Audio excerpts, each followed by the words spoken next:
Hello friends, welcome to my YouTube channel civil knowledge Hindi. तो अगर आप हमारे चैनल पर नए हैं तो हमारे चैनल को सब्सक्राइब करें, लाइक करें और ज़्यादा से ज़्यादा शेयर करें।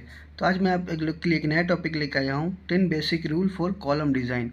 जो हम कॉलम डिज़ाइन करते हैं उससे पहले जो हमारे क्या क्या रूल है वो हम डिस्कस करेंगे। बेसिक पॉइंट डिस्कस करेंगे कॉलम के ऊपर, कॉलम डिज़ाइन करने से पहले।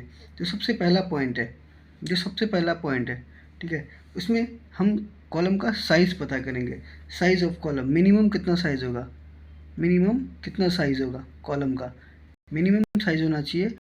इंच देखिए, 9 इंच बाई 9 इंच का हमारा साइज़ होना चाहिए।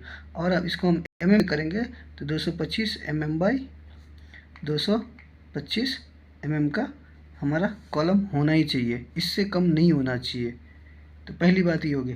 दूसरी बात, चूज़ कॉलम। कॉलम हमें कौन सा कॉलम चूज़ करना है, किस पे कैसा लोड लग रहा है, वो हिसाब से हमें कॉलम चूज़ करना है। तो अगर हम स्क्वायर चूज़ करेंगे, स्क्वायर कॉलम, उस पर अगर लोड लग रहा है एक्सिस लोड लग रहा है तो उसमें हमारा स्क्वायर कॉलम आएगा। अगर एक्सिस लोड लग रहा है वहाँ पे तो वहाँ पे हम प्रोवाइड करेंगे स्क्वायर कॉलम। अगर ये दूसरा पॉइंट हो गया। अब तीसरे पॉइंट में क्या है कि अगर हमारा इसेंट्रिक लोड जब लग रहा है, लोड जब लग रहा है तो उसमें हमारा हो जाएगा रेक्टेंगुलर कॉलम। ठीक है, जब हमारा एक्सिस लोड लगेगा तो हमारा हो जाएगा स्क्वायर कॉलम, वहाँ पे डिज़ाइन होगा।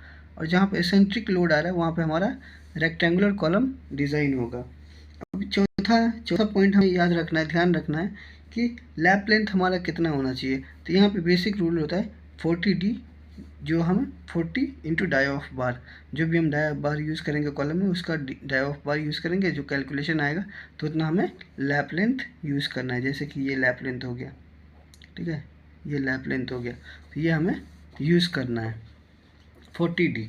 इसका पाँचवा पॉइंट है हमारा पाँचवा पॉइंट है कि जब हमारा स्क्वायर कॉलम होगा तो हमें कितना नंबर ऑफ बार यूज़ करना है, 4 नंबर ऑफ बार यूज़ करना है। स्क्वायर में हमारा 4 नंबर ऑफ बार यूज़ होगा और रेक्टेंगुलर में भी हमारा 4 नंबर ऑफ बार यूज़ होगा।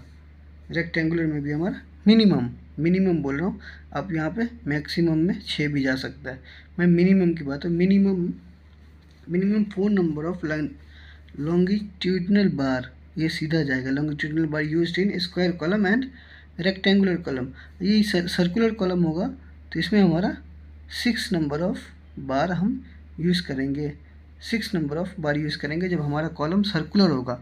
अगर हमारा कॉलम स्क्वायर होगा, डिज़ाइन स्क्वायर करना है कि हमें डिज़ाइन करना है कि स्क्वायर कॉलम है, रेक्टेंगुलर कॉलम डिज़ाइन करना है, तो उसमें हमें मिनिमम बार हमें 4 नंबर देना है। अगर हम डिज़ाइन कर रहे हैं सर्कुलर कॉलम तो उसमें मिनिमम हमें 6 तो डालना ही है। ठीक है, ये हमारा पाँचवा पॉइंट। छठा पॉइंट हमारा हो जाएगा कि minimum dia of bar longitudinal bar कितना होना चाहिए। जो हमारा लॉन्गिट्यूडनल बार कॉलम में यूज़ करेंगे वो हमारा कितने mm का होना चाहिए। तो मिनिमम हमारा 12 mm का होना ही चाहिए, 12 mm से कम नहीं होना चाहिए। हम 10 mm का 8 mm का यूज़ कॉलम में नहीं कर सकते। ठीक है, इसके साथ जो लेटरल टाई आता है, जो हमारी रिंग आती है, जो हमारा रिंग आता है, ठीक है, ये रिंग हुक वाला, तो उसका वो हमारा कितना होना चाहिए, वो हमारा होना चाहिए 8 mm का। अगर हम 12 mm का यूज़ करें तो ये हमारा लेटरल टाइस 8 mm का हमारा होना ही चाहिए। तो पॉइंट नंबर 7 क्या है, पॉइंट नंबर 7 है कि जो भी हमारा फाउंडेशन है, ठीक है, जो भी हमारा फाउंडेशन है, जो हम स्टील लगाते हैं, तो उसका स्टील का जो लेग है, इसका स्टील का जो लेग है वो हमारा फाउंडेशन से कनेक्ट लिंक होना चाहिए। जो हमारा मैट बिछेगा तो इसका लिंक होना ही चाहिए, ये हमें ध्यान रखना। अब पॉइंट नंबर 8 हमारा क्या हो जाएगा, पॉइंट नंबर 8 हो जाएगा हमारा कि जो भी हम स्टील यूज़ करते हैं, स्टील रिइंफोर्समेंट यूज़ करते हैं, वो कितना % यूज़ करते हैं। तो उसमें हमारा 0.8 नंबर हम मिनिमम यूज़ करते हैं। मिनिमम हम 0.8% यूज़ करते हैं और मैक्सिमम हम 6% यूज़ करेंगे कॉलम के लिए। समझ में आ रहा होगा आपको। मिनिमम हम स्टील 0.8% यूज़ करते हैं और मैक्सिमम हम 6% यूज़ करते हैं। तो पॉइंट नंबर 9 है हमारा। अब ये स्टील यूज़ हो गया, तो हमें कौन सा ग्रेड ऑफ कॉन्क्रीट यूज़ करना है, इसमें ग्रेड ऑफ कॉन्क्रीट कौन सा यूज़ करना है कॉलम में, तो ये M20 ग्रेड यूज़ करना है।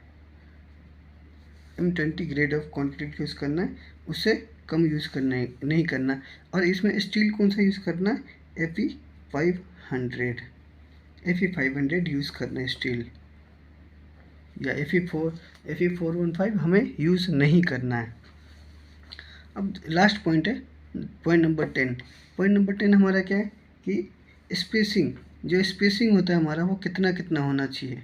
स्पेसिंग हमारा कितना होना चाहिए, अगर लेटरल टाइज है, जैसे रिंग है हमारा, रिंग का स्पेसिंग जोन ए में हमारा 100 mm होना चाहिए, जोन बी में हमारा कितना होना चाहिए, 150 mm होना चाहिए, इससे ज़्यादा नहीं होना चाहिए, इससे कम होगा चलेगा। जोन सी में वो तो 200 250 वो लेंथ के ऊपर जो भी है वो डिपेंड रहता है। तो आपको ये पूरा समझ में आएगा। ये बेसिक रूल्स है, जब कॉलम डिज़ाइन करते हैं उसका बेसिक रूल्स है।